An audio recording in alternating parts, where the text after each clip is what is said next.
ಉದ್ಯೋಗ, ಶಿಕ್ಷಣ ಹಾಗೂ ಪ್ರವಾಸಕ್ಕಾಗಿ ವಿದೇಶಕ್ಕೆ ತೆರಳಲು ಸಜ್ಜಾಗುತ್ತಿರುವ ಸಾರ್ವಜನಿಕರಿಗೆ ಕೇಂದ್ರ ಸರ್ಕಾರವು ಭಾರಿ ಆರ್ಥಿಕ ಶಾಕ್ ನೀಡಿದೆ.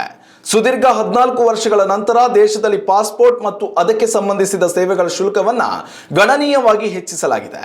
ವಿದೇಶಾಂಗ ಸಚಿವಾಲಯವು ಹೊರಡಿಸಿರುವ ಪಾಸ್ಪೋರ್ಟ್ಗಳ ನಿಯಮಗಳು 2026ರ ಹೊಸ ಅಧಿಸೂಚನೆಯ ಪ್ರಕಾರ ಪರಿಷ್ಕೃತ ದರಗಳು ಜುಲೈ 1, 2026ರಿಂದ ಅಧಿಕೃತವಾಗಿ ಜಾರಿಗೆ ಬರಲಿವೆ.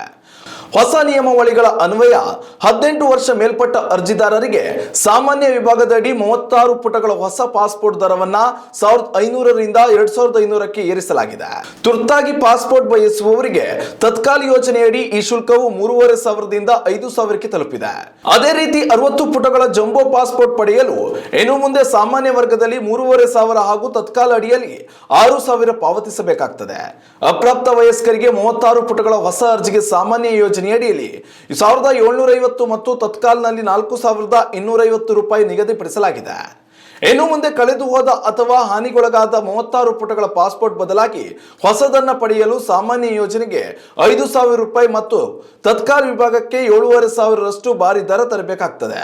ಇದರೊಂದಿಗೆ ಪೊಲೀಸ್ ಕ್ಲಿಯರೆನ್ಸ್ ಪ್ರಮಾಣ ಪತ್ರ ಹಾಗೂ ಶರಣಾಗತಿ ಪ್ರಮಾಣ ಪತ್ರಗಳ ದರವನ್ನ ಭಾರತದಲ್ಲಿ 750 ರೂಪಾಯಿಗೆ ಪರಿಷ್ಕರಿಸಲಾಗಿದೆ.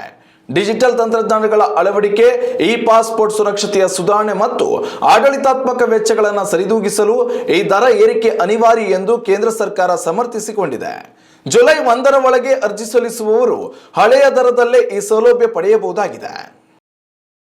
ಉತ್ತಮ ಸಂಸ್ಕಾರಯುತ ಶಿಕ್ಷಣದೊಂದಿಗೆ VSS English medium CBSE school Udupi Muddur.